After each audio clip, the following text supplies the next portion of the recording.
Halo guys, Assalamualaikum warahmatullahi wabarakatuh. Alhamdulillahirrabbilalamin. Wabihi nasta'in wa ala umurid dunya waddin. Wassalatu wassalamu ala asrafil anbiya'i wal mursalin Sayyidina Muhammadin wa ala alihi wa sahbihi wa barik wa salim ajma'in, amma ba'du. Oke, di sini saya akan memperkenalkan ini dulu. Oh iya, maaf ya, saya lupa. Yang terhormat Bapak Profesor Dr. Haris Supratno selaku Rektor Unhash. Yang terhormat Bapak Hanif selaku dosen pengampu mata kuliah pembelajaran. Dan yang saya sayangi teman-teman saya ya, yang tak lupa. Nah, di sini saya akan memperkenalkan diri saya. Nama saya ialah Novelia Bilkis dari kelas 4D. Di sini saya akan mempresentasikan peta imajinasi yang telah saya buat yang berjudulkan Fungsi dan Manfaat Media Pendidikan.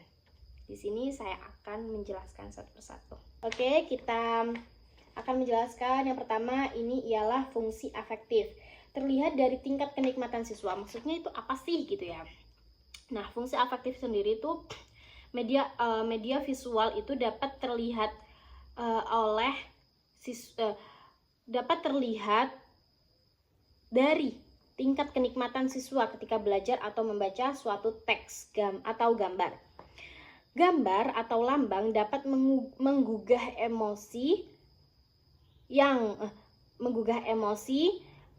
dan sikap siswa. Misalnya informasi yang menyangkut masalah sosial atau ras, seperti itu. Oke, kita akan lanjut ke yang kedua, ialah fungsi kognitif, terlihat dari hasil penelitian.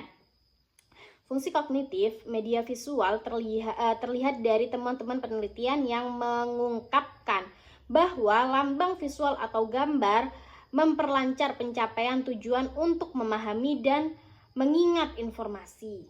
Begitu. Kita lanjut ke yang ketiga. Oke, kita lanjut ke yang ketiga. Fungsi kompensatoris terlihat dari hasil penelitian. Fungsi kompensatoris media pembelajaran terlihat dari hasil penelitian bahwa media visual yang memberikan konteks untuk memahami teks membantu siswa yang lemah dalam membaca untuk meningkatkan kembali. Jadi fungsi-fungsi media pembelajaran atau media pendidikan itu seperti itu tadi ya.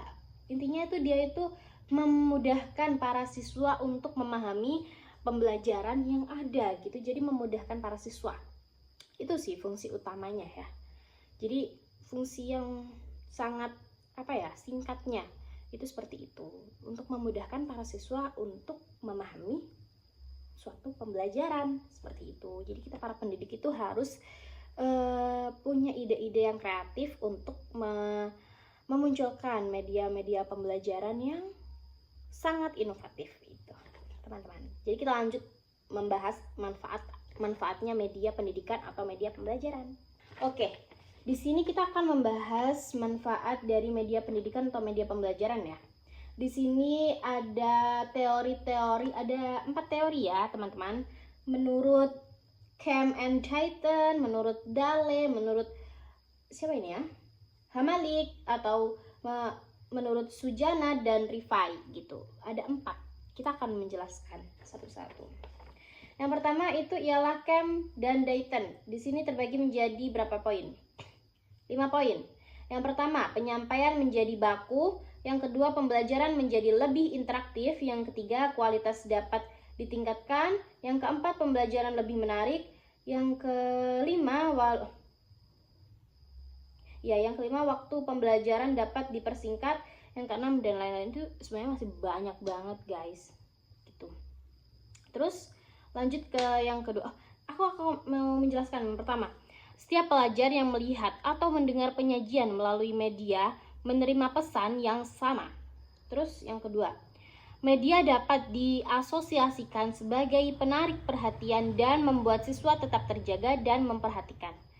Ketiga, dengan diterapkan teori belajar dan prinsip-prinsip psikologi yang diterima dalam hal partisipasi siswa, umpan balik dan penguatan begitu. Kita lanjut aja ya, langsung ke Dale. Di sini terbagi menjadi 5 poin. Sebenarnya itu banyak banget guys poin-poinnya, cuma aku nggak cantumin aja karena memang benar-benar banyak banget. Nanti kalian bisa cari aja di internet ya. Yang pertama itu meningkatkan rasa simpati. Yang kedua membuahkan perubahan tingkah laku. Yang ketiga membawa kesegaran dan variasi.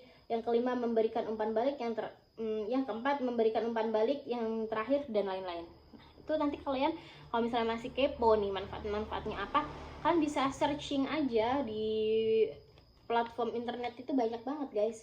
Nah terus kita lanjut ke yang Hamalik. Di sini ada 5 poin juga, sama. Sebenarnya itu juga banyak banget, Rek. Ini tuh ada dan lain-lain tuh masih banyak banget. Yang pertama, memperbesar perhatian siswa. Yang kedua, penting untuk perkembangan. Yang ketiga, mengurangi verbalisme. Yang keempat, memberi pengalaman nyata. Dan yang terakhir ialah dan lain-lain. Itu nanti kalian juga bisa cari guys di platform internet gitu. Terus Sujana dan Rifai itu terbagi menjadi 4. Yang pertama, pembelajaran menarik. Kedua, bahan ajar lebih jelas. Ketiga, metode pelajaran akan bervariasi. Keempat, siswa dapat banyak melakukan kegiatan. Jadi intinya manfaatnya itu juga banyak banget ya. Ini menurut teori-teori aja sih yang saya sebutkan, dan sebenarnya menurut teori ini juga masih banyak banget. Kalian bisa searching ya, apa yang saya ucapkan tadi kalian bisa searching karena di sini saya tidak muat gitu ya. Manfaatnya itu paling singkatnya ya itu tadi, sama aja, dapat memudahkan siswa untuk memahami suatu pembelajaran yang ada gitu. Manfaatnya siswa itu dapat lebih mudah lah, ini seperti itulah, sama aja gitu. Ini tuh lebih cepat memahami suatu pembelajaran. Apabila kita memakai media pembelajaran ya, itu akan memudahkan dan mempercepat siswa paham akan pelajaran yang kita sampaikan, seperti itu. Oke, cukup sekian presentasi yang bisa saya jelaskan. Apabila saya mempunyai salah dalam perkataan saya dan penjelasan saya yang kurang, saya memohon maaf. Saya Novelia Bilqis memohon maaf yang sebesar-besarnya. Wassalamualaikum warahmatullahi wabarakatuh. Bye-bye. See you in the next video.